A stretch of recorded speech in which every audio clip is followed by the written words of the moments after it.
musidɓe tedduɓe bandiraɓe hettiyankoɓe radio Jowol Sare on calminama kabaruji men e ɗemgal Pulaar sawtogol ina ɗo fo ɗo e wuuro Jowol waktuji 23 jamma pawɗi hojomaji 45 ko ɗin waktuji joni ha toon to Wending potital Allayankewal dendengal julɓe ko moriɓe to leydi Mali Sénégal ha ɗo e leydi Mauritanie Mouhamadou Samba Diallo pottital kame ñalɗi allinkoji e dewe Allah e rogere muɗum arwanire fuɗɗima ɗo e wuuro Jowol ene yuɓɓina ɗum duɗal El Hadji Mahmoudou Ba gongal ɗo e wuuro Jowol nder balɗe tati waɗata ko hande udditi kew o noon ko disnonirteɗo walimo gorgol kalfinaɗo ko fati e gueɗe faggudu hakim mo département ka hayɗi hakim e lomto biyeteɗo Mohammed Wuljiddu satu nde o uddit oɗo kew o ƴetti hen konngol o holliri kadi weltare o nde o jogui kadi fottidde e bismede gam tawtorede oɗo kew kettoɗen konngol makko e firo musidɗo meɗen Aliou Niang hakim ke heedi wakalatan idan hakim wonande salmini dendagal bismima dendagal siftini kadi wonande batte ballodiral e ɓamtude diinel islam e bismade kadi wonande dendagal hoɓɓe ummiɓe e dowlaji ɓattiɗi men e dendagal hoɓɓe ummiɓe e dendagal nokkuji foof konngol wonande rokkama e fuɗɗade wonande oɗo multaka mo gonɗen e mum joni yimɓe ne gummo ene jaaha ina mbaɗoya hayre arwanire e juma diideteɗo ɗo joni juma Cheikh El Hadji Mahmoudou Ba ɗo biidnillahi taala sen gayni eɗen jogui yewtere nde ko yewtere gurdam Cheikh El Hadji Mahmoudou Ba ɗo waɗanta men ɗum ko Cheikh Oumar Dia hafidahullahu azza wa jal e Oumar Mahmoudou Ba ko noon kadi e Mamadou Samba Sy sen gayni garten enen fof ɗo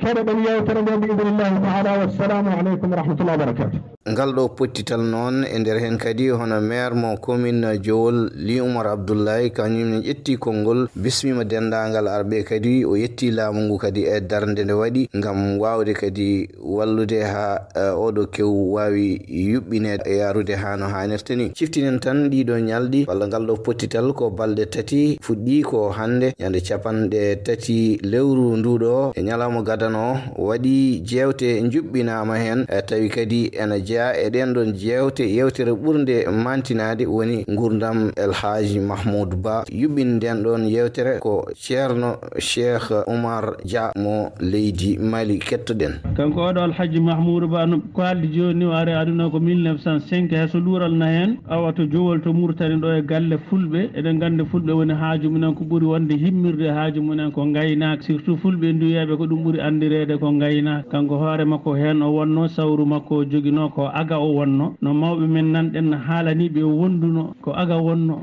kanko oɗo ceernajo hunde fof no Allah sono jowa waylidi hunde ne jogui no wayliri tan kanko oɗo Allah waɗi tan o yiiɗi kanko jangde ko wiyete jangde diine naate wonki he ɗum addani woppude sawru gaynaka taw gaynaka aga wonno taw mawni o yeehi kanko oɗo wiima darto e jangde o naato e jangde kadi Allah udditimo e jangde he feɗɗitimo hen e kanko oɗo wonno jomiraɗo subhanahu wa ta'ala wonko yiiɗi hennudemo ɗum woni ganduɗa mihna jangguingol e jangde Allah wurtimo e yaade janggoyde o heeɓi jangde nde kadi Allah newnanimo hen yimɓe heɓe ne naata jangde woɓe mbiya jangde so temedere naati ko hen 10 heewi rondade 10 rondiɓe ko hen goto heewi nawde barke o ɗum nde gaddi jangde ko hunde tinde kanko noon Allah newnanimo gueɗe ɗe foof jomiraɗo subhanahu wa ta'ala kanko oɗo yeehi o naati jangde ko 1900 holtoon ganduɗa 23 o naate jangde ɗo gandirten taw o mawni o naati fo e ceerno mo iɗi janggude hono no ganduɗa jiireten ne winda kay awo ceernajo biyeteɗo Cheikh Oumar Dia toon o jangi o wat toon duuɓi 4 toon o hunni Qur'ana nder duuɓi 4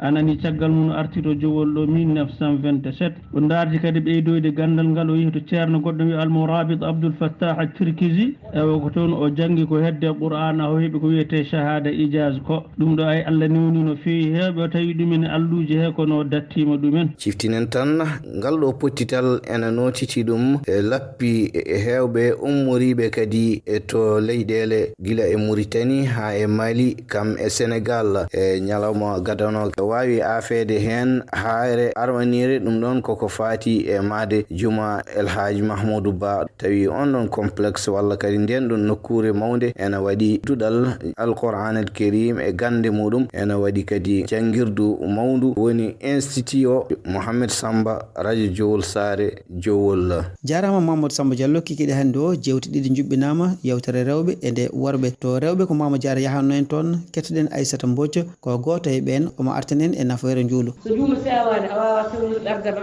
so njuulu fewani a wawa horde ga jaɓa, so njuulu fewani a wawa yaltinde askal, so njuulu fewani jikkuma wawa fewde. wonnoon inna salata tanha anil jahshai wal munkar. Allah subhanahu wa taala e wonde njuulu haɗata neɗɗo ko wadde gueɗe pankare e woɓe goofi. so tawi aɗa juula kono ha joni de ko ufto men wiino nane ko aɗa fena taw, aɗa juula kono noon aɗa jogui hasdagal quelque part, aɗa juula kono aɗa jogui ko wiyete ko mawni kinare, aɗa juula kono firti ko juuluma yahan taw he nokku. wadde ɓikkon bandamen en surtout enen rewɓe garen gila joni gila ƴiƴam ne doga e daaɗe men mbaɗen feere toppirɗen nguuɗo juulo ko nguuɗo juulo waɗen men malede ɗo e aduna haade laakara. goɗɗo ƴettu toon konngol ko Fatimata Ly omo haalani en ko fati e bonande mawni kinare. mawni kinare kadi kayɗi ɗo ñabbuɗi boni kadi jeeya alfana taala e wonde mutti kala foɗdirɗe mum mawni kinare maw nan ɗum e jeeygol to o faala isari woni ردائي فمن نازعني فيه ألقيته في جهنم ولا أولاد ينفذ كلبيه